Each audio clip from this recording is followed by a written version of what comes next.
অর্থ মন্ত্রণালয়ের জারিকৃত সর্বজনীন পেনশন সংক্রান্ত প্রজ্ঞাপনকে বৈষম্যমূলক দাবি করে এটি প্রত্যাহার ও স্বতন্ত্র বেতন স্কেল প্রবর্তনের দাবিতে মানববন্ধন করছে ইসলামী বিশ্ববিদ্যালয় শিক্ষক সমিতি। রোববার বেলা 11:30টায় অনুষদ ভবনের সামনে এ কর্মসূচি পালন করেন শিক্ষকরা।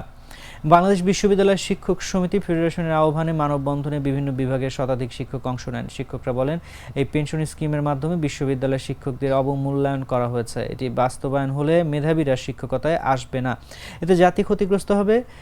যদি এটা এতটাই ভালো হয় তাহলে সরকারি আমলাদের জন্য কেন এই স্কিম প্রয়োগ করা হচ্ছে না, যেখানে প্রতিবেশী দেশগুলোতে দিন দিন শিক্ষকদের বেতনসহ সুবিধা বৃদ্ধি করা হচ্ছে, সেখানে আমাদের দেশে এই বৈষম্যমূলক নীতি বাস্তবায়ন করে শিক্ষকদের সুবিধা বঞ্চিত করা হচ্ছে।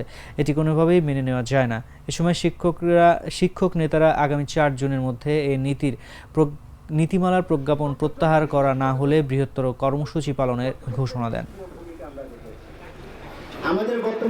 আসলে যারা এই চক্রান্ত করেছিল তারা পরবর্তীতে বুঝতে পেরেছিল যে আমরা গ্রেড 1-এই সন্তুষ্ট, কারণ আমরা যদি ওই সুপার গ্রেড এবং স্বতন্ত্র বেতন স্কেল নিয়ে আমাদের আন্দোলনটা অব্যাহত রাখতে পারতাম, তাহলে আজকের এই পেনশন নীতিমালার জন্য কিন্তু আমাদের এখানে দাঁড়াতে হতো না এবং কেউ সাহস পেত না বিশ্ববিদ্যালয় শিক্ষকদের জন্য এই পেনশন নীতিমালার আওতায় এনে এইখানে নিয়ে আসা।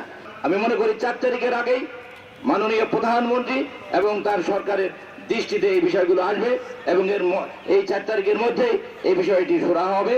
যদি সুরাহা না হয় তাহলে যে বৃহত্তর কর্মসূচি সামনে আসবে, সেই কর্মসূচিতে আমি ইসলামিক ইউনিভার্সিটির সকল সম্মানিত শিক্ষক, কর্মকর্তা, কর্মচারী, প্রিয় ছাত্রছাত্রী সবাই আপনারা অংশগ্রহণ করবেন।